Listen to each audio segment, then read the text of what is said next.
כמה טוב שבאת הביתה, כמה טוב לראות אותך שוב. Ils ont relevé le défi de l'Alia. Studio Kalita vous raconte leur histoire. Alia Story, c'est vous, c'est nous. Salut à tous, bienvenue à Lisa Serfati qui est venue de Givat Shmuel pour nous raconter son parcours d'Alia. Comment ça va Lisa ? Super, Baruch Hashem, Boker Tov, tout va bien. Alors on est très contente de t'accueillir parce que tu voulais absolument faire passer un message, toi qui es depuis 19 ans en Israël, qui est arrivé à 17 ans sans vraiment savoir ce qui t'attendait. Pas du tout même. Dans quel état d'esprit tu as débarqué en Israël et pourquoi tu es venue tout simplement ? Alors, très simplement, j'ai toujours été très sioniste à la maison. On nous avait vraiment donné cet amour d'Israël. Chaque année, on venait en vacances. Mais c'est vrai que j'étais dans des lycées non-juifs et j'ai jamais été dans des mouvements de jeunesse. Mais à 17 ans, quand tu n'étais pas très pratiquante non plus ? Non, pas pratiquante non plus. Tu faisais sioniste. Ok. Shabbat à moitié. Ouais. Je sortais après. Mais c'est vrai que quand on a reçu les dossiers en terminale, Assas, Tolbiac, etc., j'ai eu un grand moment de douleur. Je me suis dit, impossible, je ne peux pas rester ici et m'immobiliser en France, il faut que je parte. Et donc, je suis partie au Salon de la Alia en catimini.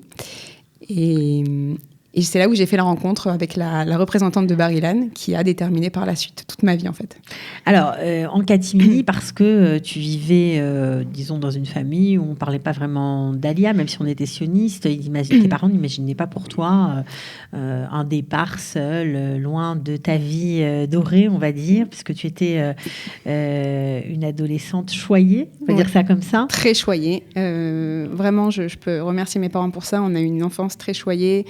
On vivait dans de très beaux appartements. On avait tout le confort qu'une jeune fille dans le 16e peut avoir et rêver.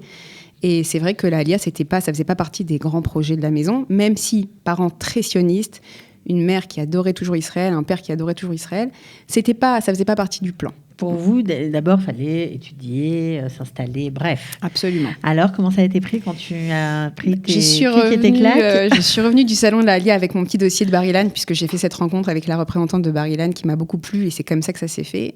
Et j'ai essayé de convaincre mes parents, j'y suis arrivée. Et voilà, et donc on a mis ça en place. Et le 2 août 2000, je me retrouve dans l'avion pour Israël, en first class, parce que je suis allée voir le comptoir et je leur ai dit, je vous en prie et tout, essayez de m'upgrader. Et on est arrivé en first class pour faire ça. C'était un beau siman quand même. Je m'en souviens maintenant.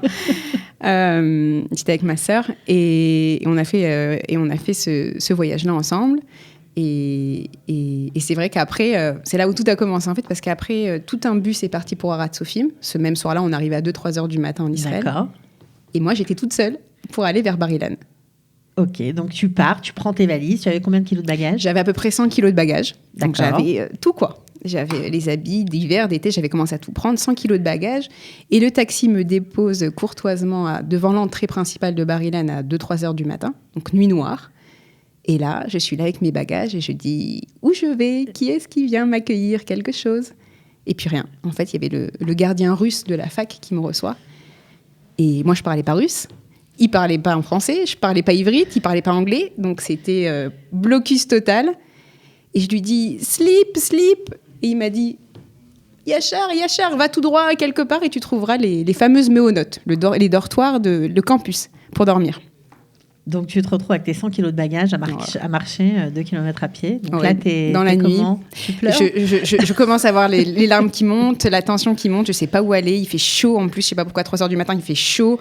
On est moite. Et puis, au bout de, je pense, 3 quarts d'heure, j'arrive à destination. Ouais, 3 quarts d'heure avec 100 kilos de bagages, t'as dû bien pleurer quand même.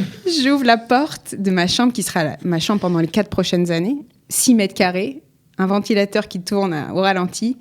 Et 2 petits jouks qui m'attendent pour me dire... un jouk, c'est un cafard. Hein. 2 petits jouks qui m'attendent, dont un mort, pour me dire bienvenue. Et là, je pose mes valises et je me mets à pleurer. Mais des gros sanglots, quoi. Toute la pression qui tombe. T'étais seule, t'avais pas une roommate avec toi, il y avait pas personne. Quelqu'un pour partager ta chambre, d'accord. Personne, j'arrive trop tôt. Alors là, tu te dis, ai-je bien fait de décider de faire mon Dahlia dans ces conditions-là? Je me dis, mais qu'est-ce que tu fous là, Lisa, quoi? Tu viens de quitter ton cocon. T'étais une enfant quand même surprotégée. Ouais, j'étais complètement surprotégée. On avait tout, on nous emmenait à droite et à gauche. Vraiment, on avait tout. Donc là, tout de suite, se retrouver seule face à tout ça, toute seule, c'était...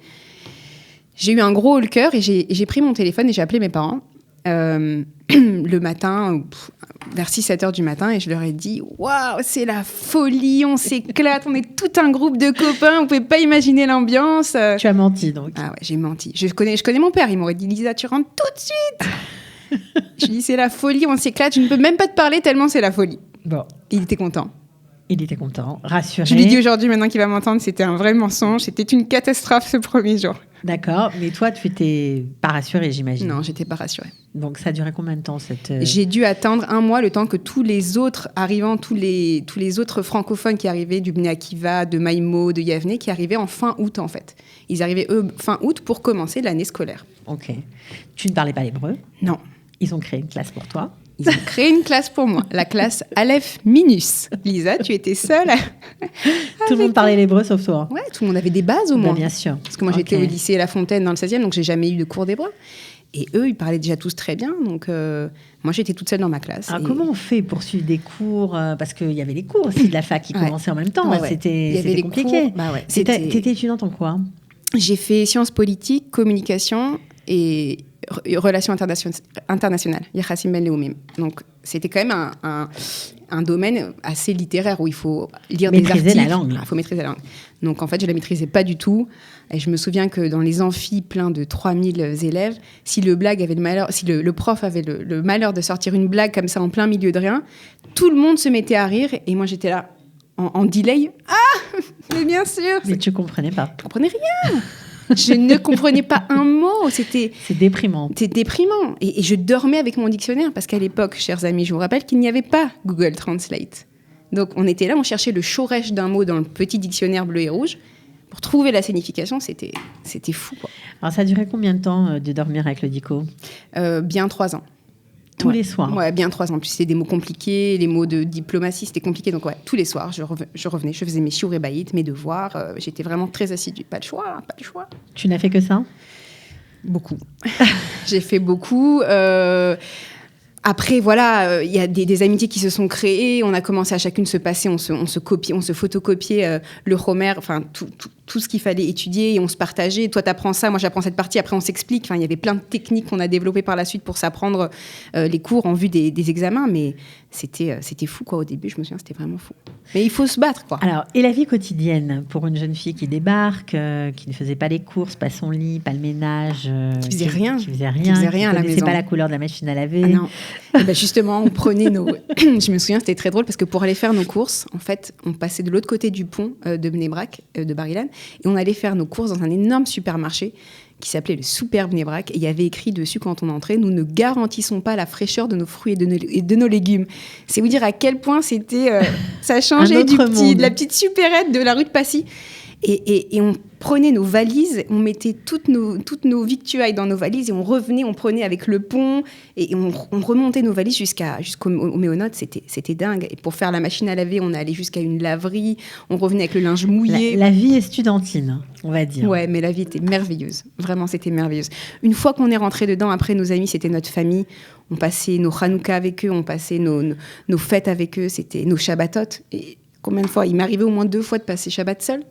Parce que tout le monde est de son côté, personne ne pense forcément à vous. Si on n'a pas de la famille ici, on attend le jeudi soir, on attend le vendredi soir à la Sina, quand on va à la Sina. Et puis tout le monde nous dit Shabbat Shalom et on rentre seul. D'où l'importance, il y a un projet chez Kalita, j'en profite parce que c'est vrai que ça me fait penser à ça, qui s'appelle le Kali Time, où il y a des gens qui accueillent notamment des jeunes ou autres le Shabbat, et des gens qui peuvent dire moi j'ai pas d'endroit où aller Shabbat, est-ce que vous pouvez m'aider? C'est extraordinaire. Voilà, c'est extraordinaire. C'est tellement important. C'est vrai que quand on t'entend parler, on se rend compte de l'importance de cette petite chose. Petite chose, c'est rien. C'est rien pour une famille d'avoir quelqu'un en plus à table. Qu'est-ce que ça lui change? Ça change rien. Ça change rien. Et pour nous, ça change tellement. Pour vous, c'est sûr. Alors, comment ça s'est poursuivi? Donc, tu as brillamment réussi tes études, oui. tu t'en es sortie. Je m'en suis sortie. J'ai rencontré mon mari, Yoni, sur les bancs de la fac. Donc, on était en train de chacun réviser des contrôles, des partiels. Et on s'est rencontrés. Lui venait de Strasbourg, donc au même âge. Il est parti à 17 ans, animé de cette passion d'Israël. On s'est rencontrés, on s'est aimés, on s'est mariés très vite. Alors aujourd'hui, vous avez 4 enfants. Oui. Mais ce qui est intéressant, on va faire juste un petit retour Oui. arrière, c'est qu'à Bar-Ilan, on le sait, lorsqu'on étudie des matières Kodesh, on a des points bonus pour, on va dire, augmenter sa moyenne en fin d'année et valider son diplôme plus facilement. Alors vous, ça ne vous parlait pas du tout, mais pourtant, vous l'avez fait. Voilà, moi, toujours en tant que je réfléchis un peu, j'ai un peu comme ça business, je me suis dit, si tu fais quelques cours à la Midrasha, donc des filles, tu vas pouvoir obtenir des ptors ici et là et augmenter ta moyenne. Donc j'y allais par pur intérêt, il faut que je l'avoue, j'étais jamais rentrée dans des maisons de Kodesh. Et là, en fait, j'ai assisté donc à des cours de Gemara, de Tanakh, de Halacha, et je me suis pris de passion pour l'étude de la Torah. Et en fait, D'une obligation, c'est devenu une passion. D'une obligation et d'un pur intérêt pour récolter des points, c'est devenu un vrai bonheur, un vrai plaisir. Et je passais plus de temps à la fin de la Midrasha qu'à la fac. Et mes copines venaient me chercher à la Midrasha, elles disaient « Ah, on a cours !» Et je me souviens que c'était comme ça. D'ailleurs, je sais pas, à un moment, on me voit dans ma chambre, parce que je montrais ma chambre sur les photos derrière. J'étudiais la Gemara le soir et mes copines, elles se foutaient de moi, elles me prenaient en photo. Et c'était vraiment une vraie passion qui attendait de naître toutes ces années et qui arrivait ici dans cette fac-là. Donc vous avez évolué, vous avez changé, vous avez tronqué les souliers vernis pour des jolies paires de baskets. De sandales, tout à fait. Il n'y a plus de place ici, ni pour les sacs, ni pour les belles. Il n'y a plus vraiment la place ici, ça ne veut plus dire grand-chose. Non, ça ne veut plus rien dire. Vos valeurs ont changé. Ouais, les valeurs ont complètement changé. Je me suis ouverte à tellement de choses plus simples. Le camping, la nature, l'amour de la terre. Plein de choses que j'avais mis de côté toutes ces années où on est complètement obnubilé par le matériel, par le nouveau téléphone, le nouveau sac, le nouveau truc. C'est tellement sans intérêt. Et je dois dire quand même qu'en Israël, c'est pas parce qu'on est plus simple qu'on vit moins bien. Et je veux vraiment faire passer ce message aux gens peut-être qui nous entendent et qui des fois se disent « Bon, mais non, je suis trop bien dans mon confort en France ». Il y a des gens aussi qui vivent très bien en Israël. On vit bien, on a les frigos remplis, on a des jolies maisons, on travaille dur, je dis pas, ça fait 12 ans. Les frigos remplis pour ceux qui travaillent. Pour ceux qui ne travaillent pas. Pour ceux qui travaillent. C'est pas toujours. Il faut En travailler. tout cas, quand on a fait des études et qu'on a, on a une qualification, en général, ça se passe plutôt bien. Ça se passe bien. Alors aujourd'hui, contre toute attente, vous travaillez depuis 12 ans dans la high-tech. Oui, je travaille depuis 12 ans dans la high-tech. En fait, j'ai commencé après la fac à travailler un peu dans le journalisme, qui était mon domaine. Donc, j'ai fait ici et là des petits articles, mais ça gagnait pas suffisamment bien. Et je voulais une famille et je voulais quand même garder un certain niveau de vie. Donc, je me suis tournée vers cette branche de la high-tech, qui est quand même une branche qui marche très bien en Israël. Et je suis rentrée dans Vous y faites quoi ? Alors, c'est une boîte qui a développé un logiciel pour les sites de vente en ligne, donc pour le e-commerce. C'est-à-dire qu'en fait, moi, aujourd'hui, je dirige mon département, je suis rentrée tout en bas. Et c'est ça qui est bien en Israël. C'est pas avoir peur de... C'est pas le diplôme qui va définir mon travail. En tant que quoi ? Je suis rentrée en tant que un peu communication, traductrice. Donc vraiment poste bidon. Ok. Et j'ai fait mes preuves. Oui, poste bidon parce que un peu traductrice sur le site, rien de fou quoi. Ouais, ok. Et j'ai fait mes preuves, c'est ça qu'ils attendent en Israël. Ils s'en foutent en fait de votre diplôme. Ce qu'ils veulent savoir au final, c'est qu'est-ce que tu vaux sur le tarles. Voilà, le tarles. Qu'est-ce que tu vaux, qu'est-ce que tu sais faire, qu'est-ce que tu apportes à ma boîte. Et je me suis vraiment donnée pendant ces premières années. J'avais quand même les enfants, les enfants en bas âge, mais je me suis donnée. Et voilà, et j'ai monté les échelons. Et aujourd'hui, je dirige le département pour lequel je travaille, aussi bien dans la vente. Je fais de la vente, je fais du account management, je m'occupe des clients. Voilà, ça fait 12 ans que ça roule comme ça. Je suis très contente, c'est un bon poste. Et... Donc, vous travaillez à Herzliya, oui, Pitoir, mais vous habitez pas très loin de Bar-Ilan. Vous êtes resté proche de vos premières amours. Absolument. Ça fait combien de temps que vous habitez à Givat Shmuel ? Eh ben, en fait, j'ai fait 4 ans à Bar-Ilan et je me suis mariée pendant cette période-là. Donc, on a tout de suite bougé sur Givat Shmuel, qui était la petite bourgade à l'époque, le boui-boui, à côté de Bar-Ilan. Au début, est-ce que vous étiez encore étudiante ? On était étudiante. Donc, moi, j'étais étudiante. J'étais même enceinte à la fac.